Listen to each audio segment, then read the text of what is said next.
오늘 부활주일에 주시는 하나님의 말씀은 마태복음 28장 16절에서 20절까지 말씀입니다. 마태복음 28장 16절에서 20절까지 말씀 한 절씩 교독합니다.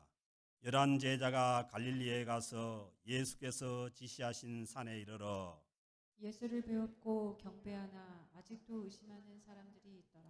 예수께서 나와 말씀하여 이르시되 하늘과 땅의 모든 권세를 내게 주셨으니 그러므로 너희는 가서 모든 민족을 제자로 삼아 아버지와 아들과 성령의 이름으로 세례를 베풀고 같이 읽겠습니다.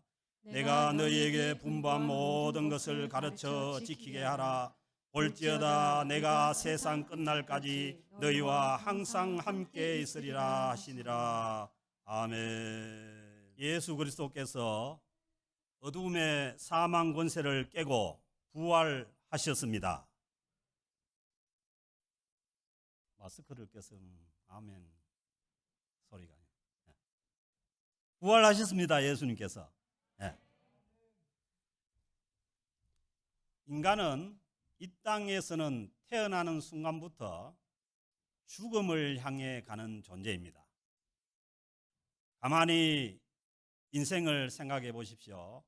이 땅에서는 인간은 죽음을 향해서 가는 존재로 살아가는 것이에요. 그래서 죽음을 향해서 가는 존재에게 궁극적으로 필요한 것은 영원한 생명입니다. 여러분, 이 땅에서 많은 과정이 있고 삶의 곡절이 있고 어려움이 있고 힘든 일이 있지만은 그러나 궁극적으로 죽음 앞에 살아가는 인간에게 궁극적으로 필요한 것은 영원한 생명이에요. 그래서 이것을 주님께서 너무나 잘 아시기에 주님께서 오셔서 자기의 몸을 십자가에 내어놓고 우리에게 주시기로 원하시는 것이 영원한 생명입니다. 그래서 주님께서 그 무시무시한 십자가를 지시고 우리의 죄를 속하시고 그리고 주님께서 무덤을 깨고 부활하심으로 인해서 우리에게 영원한 생명을 주신 것입니다. 사랑하는 성도 여러분, 우리가 예수를 믿으면서도 우리 안에 부활의 영원한 생명이 없다면은 고린도전서 15장 말씀에 보면은 우리가 믿는 것이 헛것이라고 말씀합니다. 사랑하는 성도 여러분, 오늘 부활주일에 주님께서 십자가에 돌아가셔서 모든 죄를 사하시고 우리에게 허락하신 영원한 생명이 우리 안에 있음을 확신할 수 있기를 주의 이름으로 부탁합니다. 예수님께서 자신이 십자가의 고난을 받기 전에 제자들에게 여러 차례 말씀하신 대로 말씀대로 무덤에서 살아나셨습니다. 주님께서 6월절에 예루살렘에 올라가면은 많은 고난을 받고 죽임을 당하고 그리고 난 다음에 그것이 끝이 아니고 제3일에 살아나야 할 것을 제자들에게 수차례 말씀하셨습니다. 그리고 요한복음 11장 25절에서 예수께서 이르시되 나는 부활이요 생명이다. 주님께서 자신이 부활이고 생명입니다. 그러므로 이 말씀대로 주님은 부활 생명이기에 부활할 수밖에 없었던 것입니다. 성경 말씀은 이 예수 그리스도의 부활을 여러 곳에서 증거하고 있습니다.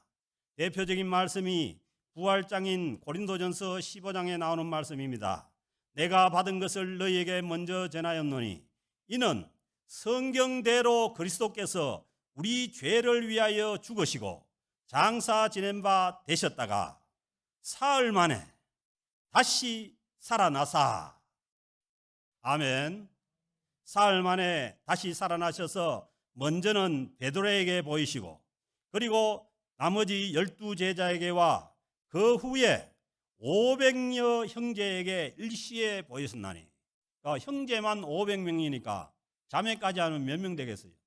1000명이 넘는 사람들한테 부활하신 주님께서 보이셨다는 거예요. 그래서 이 고린도전서는 언제 써졌냐면은 예수님 부활하시고 난 다음에 20년 정도 후에 써졌어요. 그 중에 그 예수님의 부활을 목격한 그 사람들이 고린도전서가 이 고린도전서 15장에 써질 때 대다수는 살아 있고, 그 예수님의 부활을 목격한 사람들이 대다수가 살아 있고, 그리고 어떤 사람은 잠들었으며, 성경에서 믿는 자가 죽는 죽음을 잠들었다 이렇게 말하는 거예요. 여러분 아십니까? 잠든 것과 죽은 것의 차이는 뭡니까? 잠든 것은 다시 깬다는 거예요. 다시 일어난다는 거예요. 그래서 이 고린도전서에서 죽은 자를 잠들었다고 하는 것은 이 예수 그리스도 안에 있는 자들은 언젠가 주님께서 다시 오는 이 세상 끝날에 다시 깨어나게 되어 있다는 것입니다. 사랑하는 성도 여러분, 우리가 이 땅을 떠나는 것은 잠시 잠드는 것뿐이에요. 우리는 주님 안에서 오늘 말씀처럼 잠들었다가 다시 깨어날 겁니다. 그 후에 야고보, 예수님의 동생 야고보에게 보이셨으며, 그 후에 모든 사도에게가 맨 나중에 만삭되지 못하여 난 사도 바울 자신에게도 보이셨다고 증거합니다. 그래서 우리가 어떤 사건을 사실로 우리가 증거하려면은 증인이 몇 명이 필요합니까? 두 사람 이상이 필요한데, 지금 예수 그리스도의 이 부활에 대한 증인은 지금 몇 명인 거예요? 단순히 계산해도 1000명이 넘는 증인들이 있다는 거예요. 더 증인이 더 필요합니까? 그리고 예수 그리스도의 부활의 또 다른 중요한 증거는 뭐냐 하면은, 그렇잖아요. 법원에서도 사건을 사실로 확정할 때 증인이 있어야 됩니다. 두 사람 이상의 증인이 있어야 되고, 그 다음 뭐가 있어야 됩니까? 증거가 있어야 되는 거죠. 그러니까 예수 그리스도께서 부활하셨다는 증거는 뭐냐 하면은 무덤이 비어 있었다는 겁니다. 무덤이 비어 있었던 것만큼 확실한 증거가 없는 거죠. 만약에 예수님의 부활을 부정하려고 하면은 예수님의 시체를 다시 찾아오면은 뒤집어집니다. 예수님의 부활이 뒤집어집니다. 그래서 저는 어떤 데는 또 그런 생각도 들어요. 아이고, 예수님 시체가 어디서 나타나면 어떡해, 이런 생각 들긴 드는데 2000년이 지난 지금까지 주님의 시체가 있습니까 지금? 아직도 부정을 못하는 거죠.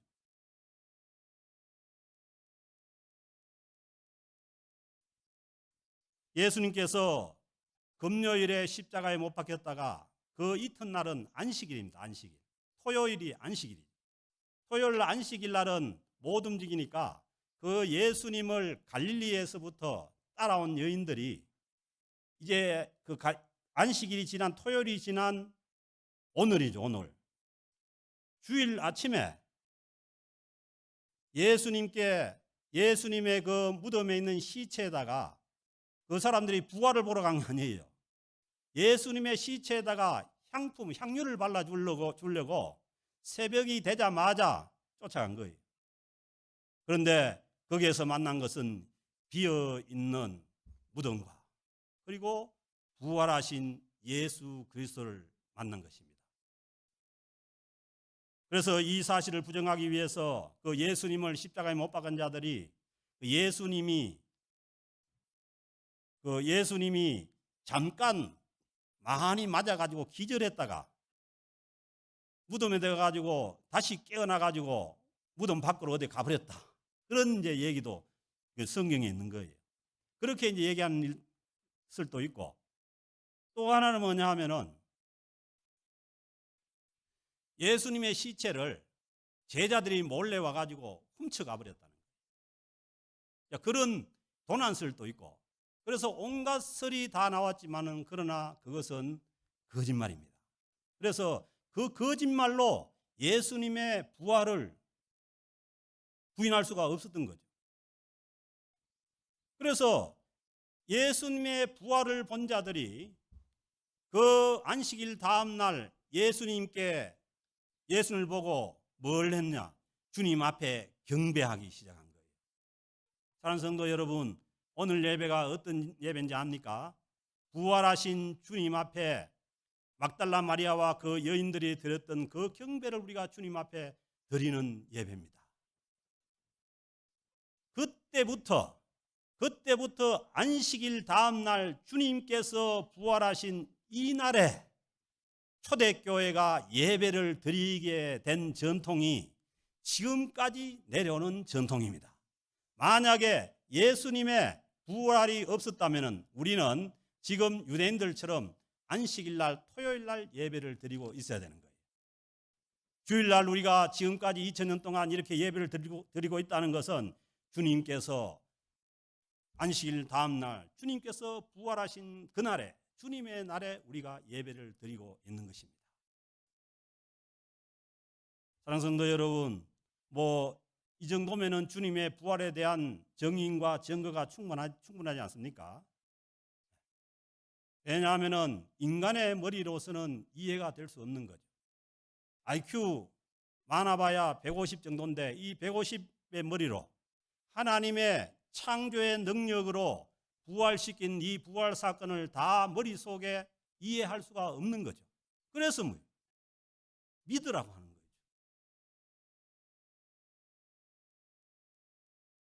그래서 다른 종교들이 그렇습니다. 다른 종교들이 기독교를 다 따라해요. 요즘 보면은 찬송가도 불교도 찬송가 만들어 가지고 나무 아미 탑을 이래 하는 거예요. 그리고 성탄절이 되면은 축성탄하고 불교에서도 플랜카드거든요. 왜냐하면 그 사람들은 이제 이웃을 종교를 존중하니까. 그런데 언급을 못하는 게 뭐냐 하면은 부활입니다. 부활.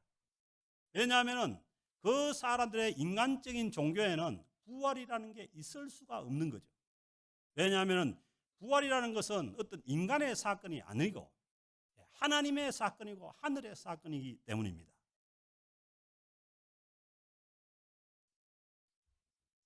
그래서 오늘 주신 말씀을 보면은 주님께서 16절에 보면은 11제자가 갈릴리에 가서 예수께서 지시한 산에 이르러 그 제자들이 예루살렘에서 이제 주님께서 십자가에 못 박힐 때 다 도망가 버린 거죠. 그래서 예루살렘 생각하면은 제자들은 아주 그 절망의 자리예요. 그런데 주님께서 부활하셨지만은 그 예루살렘에서 자기네들이 뭘 해야 될지 모르는 거예요. 그래서 다 어디로 가보냐면은 다 갈릴리에 원래 처음 예수님 만났던 그 갈릴리에서 물고기 잡던 대로 다 돌아가 버린 거예요. 그래서 이제 오늘 주신 이 말씀에 보면은 11제자가 갈릴리에 가서 갈릴리로 간 거예요. 그런데 예수님께서 이미 하면은 제자들이 부활한 다음에 갈릴리로 갈 것을 예수님이 십자가에 돌아가시기 전에 말씀합니다. 그래서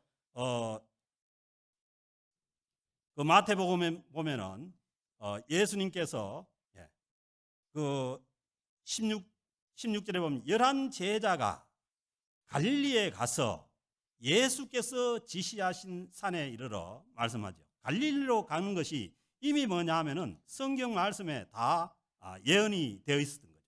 마태복음 26장 32절에 말씀합니다. 그러나 내가 살아난 후에 너희보다 먼저 갈릴리로 가리라. 그리고 마가복음 14장 28절에도 그러나 내가 살아난 후에 너희보다 먼저 갈릴리로 가리라. 주님께서 부활 후에 제자들이 어디에 있을 것을 이미 주님께서 십자가에 돌아가시기 전에 말씀하신 거죠. 그래서 주님께서 갈릴리에서 만나자 그렇게 하신 거예요. 왜냐하면 갈릴리는 그 주님의 제자들이 주님을 처음 만나서 나를 따라오너라 내가 너희를 사람 낳는 어부가 되게 하리라고 그렇게 사명을 준 곳이에요. 그런데 주님의 그 십자가의 고난과 그 어려운 그 과정을 겪으면서 이 사람들이 혼비백산이 되었던 거죠. 그래서 사명이고 뭐고 뭐 아무것도 없이 다시 뭐 고기 잡으러 가부른 거예요. 그래서 주님께서 그 제자들이 실패한 자리, 그 어려운 자리에 거기로 가서 주님께서 갈릴리에서 다시 시작하기를 원하는 거예요. 그래서 주님께서 오늘 이 갈릴리에서 제자들을 만나서 다시 부활하신 주님께서 사명을 주시는데, 이게 뭐냐 하면은 더 그레이트 커미션이라잖아요. 예수 그리스도의 위대한 사명이라. 그런데 주님께서 갈릴리에 가서 제자들을 만났지만은 17절 보면은 예수를 배웠고 경배하나, 그 제자들이 부활하신 주님께서 자기들 갈릴리에 와 있는데 앞에 나타나니까 뭐 예수를 보고 엎드려 경배할 수밖에 없죠. 여러분들은 어떻게 하겠어요? 부활하신 주님이 지금 여러분들한테 나타나면 손에 못자국이 있고 허리에 창자국인 예수님이 여러분 앞에 나타나면 어떻게 하겠어요? 경배하는 것밖에 없습니다. 경배하지만은 그러나 뭐냐 하면은 예수 그리스도, 부활하신 예수 그리스도께서 이 지금 제자들 눈앞에 서 있는데도 아직도 뭐냐 하면은 이 성경 말씀은 아직도 의심하는 사람들이 있더라는 거예요. 여러분들도 아직도 의심하고 있습니까? 그러니까 의심하면은 대책이 없는 거예요. 왜? 제자들 앞에 부활하신 주님께서 앞에 뜨그러이 서 있는데도 주님을 보면서도 의심을 한다니까요. 그 사람이 쉽게 말이 쉬워서 눈에 보여주면 다 믿지 싶어도 그렇지 않습니다. 의심은 의심을 부르고 의심은 대책이 없는 거예요. 그래서 어처증, 어부증 이런 거 참 어렵습니다. 왜냐하면 의심은 의심을 부르는 거예요.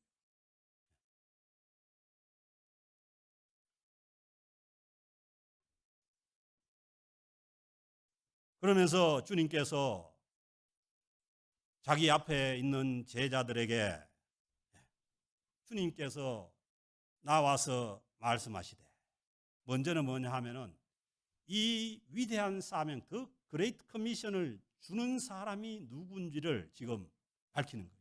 우리가 어디 가가지고 상장을 받아도 뭐예요? 누가 소개하잖아요. 이 상장은 누가 준다고? 우체국장이 준다고 이라고, 누가 준다고 그렇게 하잖아요. 그런데 이 사명을 누가 주느냐 하면은 오늘 18절에 있는 대로 예수께서 나와 말씀하여 이르시되, 부활하신 예수님께서 말씀하시기를 하늘과 땅의 모든 권세를 누구에게 주셨다는 거예요? 예수님께 주셨다는 거예요. 그래서 이걸 또 잘못 읽어가지고 하늘과 땅의 모든 것을 나한테 줬다고 하는 사람들이 있어요. 그러니까 이러면은 이제 잘못돼가지고 이상한 데로 갑니다. 주님께서 말씀하시기를 하늘과 땅의 모든 권세를 누구에게 줬냐 하면은 부활하신 예수 그리스도께서 가지신 것이에요. 그러므로 이 주님께서 십자가에 못 박혔다가 부활하신 주님, 하늘과 땅의 모든 권세를 가지신 거예요. 참 우주의 왕이십니다. 이 흉내를 내가지고 땅의 임금들이 자기가 왕이라고 하는데 그렇지 않습니다. 이 우주의 왕은, 유일한 우주의 왕은 십자가에 죽으셨다가 부활하신 예수 그리스도, 이분이 우리의 유일한 우주의 왕이십니다. 그래서 빌립보서 2장 말씀에 가면은 이 세상의 모든 것을 누구의 이름 앞에 무릎을 꿇게 하신다고요? 예수 그리스도의 이름 앞에 무릎을 꿇게 하시는 거예요. 우리에게 이 사명을 준 분이 온 우주에 하늘과 땅의 모든 권세를 가신 분이에요. 애들이 그러잖아요. 아빠 얼마만큼 좋아해? 그러면 하늘과 땅만큼 좋아한다 하면 그거 다 하잖아요. 그러니까 모든 권세가 누가 가지냐면 주님께서 가지셨는데, 부활하신 주님께서 가지셨는데, 그런데 그 부활하신 주님께서 주시는 사명이 19절 말씀입니다. 그러므로 너희는 가서 모든 민족을 제자로 삼아. 유대 민족뿐만 아니라 모든 족속을 구분하지 말고 다 제자로 삼아 주님의 복음을 가르치고, 그리고 그 복음을 가르쳐서 그 말씀대로 지키게 하라는 이 사명을 주신 거예요. 그래서 오늘 제가 우리 세례 받는 자들에게 세례를 드리는 것은 다른 이유가 하나도 없습니다.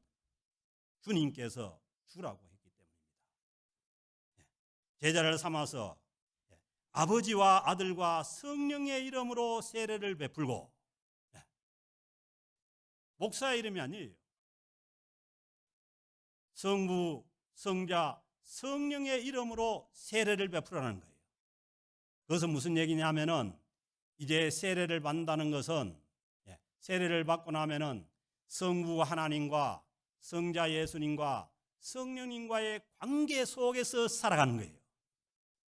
세례 받기 전과 세례 받기 후가 다른 것은 뭐냐 하면은, 전에는 내 마음대로 하나님 아버지도 관계없고 뭐 예수님도 관계없고 그냥 내 마음대로 절로 가고 싶으면 절로 가고 일로 가고 싶으면 일로 가고 그래 살았는데, 이제는 뭐냐 하면은 성부 하나님, 성자 예수님, 성령님과 그 관계 속에서 살아가는 거예요. 왜? 성부와 성자와 성령의 이름으로 세례를 받았기 때문에 그렇습니다.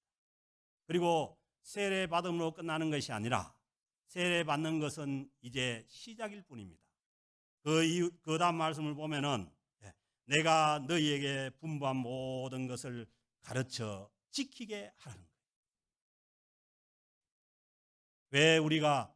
왜 목사님이 아니면 왜 구역장님들이 여러분들에게 하나님의 말씀을 가르치고 그렇게 하냐면 이 명령에 따라서 가르쳐 지키게 하라는 거예요. 그 구역장님들이 하는 역할이 이거예요. 가르쳐 지키게 하는 거예요. 그래서 가르쳐 지키게 하려면 뭐예요? 배워야 되는 거지.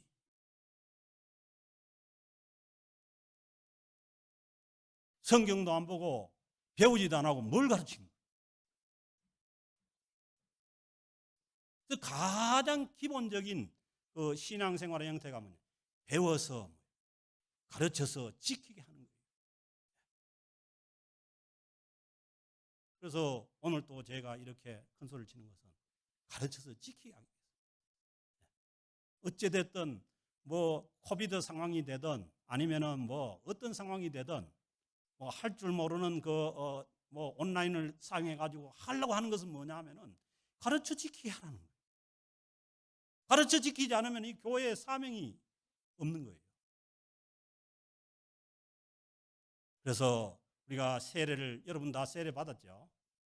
세례를 받았으면은 이제는 뭐냐 하면은 가르침을 잘 받고 예수 그리스도의 가르침을 받고 그렇게 해서 그 말씀을 지켜가는 사람들이, 그 말씀으로 살아가는 사람들이 크리스찬인 거예요. 그래서 한국의 크리스찬들의 문제는 뭐냐 하면은 세례 받고 구원 받았으면 끝장이에요. 그 다음에 또 자기 마음대로 살아가는 거예요. 그렇지 않습니다. 그거는 뭐냐 하면은 위의 말씀만 본 거죠. 너희에게 분부한 모든 것을 가르쳐 지키게 하라는 거예요. 그렇게 할 때 우리는 뭐냐면 이 땅에서 하나님의 나라가 임하옵니다. 아멘. 보세요. 볼지어다. 이 볼지어다 이 말씀은 어디냐면은 가르쳐 지키게 하라는 그 말씀 다음에 나오는 말씀이에요. 볼지어다. 내가 누구예요? 부활하신 주님이 부활하신 주님께서 세상 끝날까지, 마태복음 24장에 보면 세상 끝날은 언제 온다고요? 주님께서 주신 이 사명이 다 이루어질 때, 모든 족속이 다 주님의 이름을 알게 될 때 그때야 끝이 온다는 거예요. 그러니까 뭐예요? 그때까지 모든 족속이 주님의 이름을 알고 복음을 듣게 되는 그때까지 뭐냐면 주님께서 우리와 함께 하신다는 거예요. 그래서요, 주님의 말씀이 가르쳐지고 주님의 말씀이 지켜지는 그게는 뭐냐면은 주님께서, 부활하신 주님께서 함께 하는 곳입니다. 아멘. 지금 이 자리에 부활하신 주님께서 우리와 함께 하십니다. 주님의 복음이 선포되고 주님의 말씀이 선포되고 주님의 말씀이 지켜지고 말씀대로 살아가는 우리 삶의 현장에 거기에 주님께서 함께 하십니다. 세상 끝날까지 너희와 항상 함께 있으리라고 말씀합니다. 사랑하는 성도 여러분, 우리는 성부, 성자, 성령의 이름으로 세례를 받은 자입니다. 그러므로 어디에서든지 주님과 성부, 성자, 성령 삼일체 하나님과의 관계 속에 있는 것이고 하나님 앞에 살아가는 존재들이고, 그리고 그 현장에 세상 끝날까지 함께 하시리라고 하신 그 부활하신 주님께서 성령으로 오셔서 오늘 우리의 삶의 현장에도 함께 하시는 줄로 믿습니다. 그래서 우리가 잠시 후에 이제 성찬을 받게 되는데, 성찬도 마찬가지예요. 성찬을 받고 난 다음에 고린도전서 11장 26절에서 보면 너희가 이 떡을 먹으며 이 잔을 마실 때마다 주의 죽으심을 그가 오실 때까지 전하는 것이니라. 아멘. 그러니까 뭐 주님의 이 그 말씀을 전하고 주님의 복음을 전하는 것이 뭔 교회를 성장시키기 위해서 택도 없는 소리예요. 예수 그리스도를 믿고 성부, 성자와 성령의 이름으로 세례를 받은 우리는 뭐냐면 모든 족속으로 죄를 삼아 세례를 주고 그리고 가르쳐 지키게 하는 것이 뭐냐, 이 크리스찬들의 DNA입니다. DNA. 이게 있어야 크리스찬인 거죠. 그러므로 사랑하는 성도 여러분, 오늘 세례식에 또 세례를 받는 여러분, 그리고 우리가 성찬식에 참여함으로 인해서 우리는 뭐냐면은 주님의 이 분부하신 말씀을 잘 배우고 그리고 그것을 가르쳐 지키게 하는 일에 우리가 나서야 됩니다. 그러므로 교회에서 반드시 해야 될 것은 뭐냐면 구역장의 사명이에요. 다른 거는 잘 안 돼도 돼요. 구역장의 사명은 이것은 반드시 감당이 돼야 제자가 또 제자를 만들고 해서 주님의 교회가 하나님의 이 그 주님께서 부활하신 주님께서 주신 이 사명을 가지고 나아갈 수가 있는 것입니다. 사랑하는 성도 여러분, 오늘 우리가 이 부활주일 예배를 우리가 드리면서 다시 한 번 더 우리에게 주어진 이 주님의 The Great Commission, 이 위대한 사명을 다시 우리가 회복하는 이 예배가 될 수 있기를 주의 이름으로 축복합니다.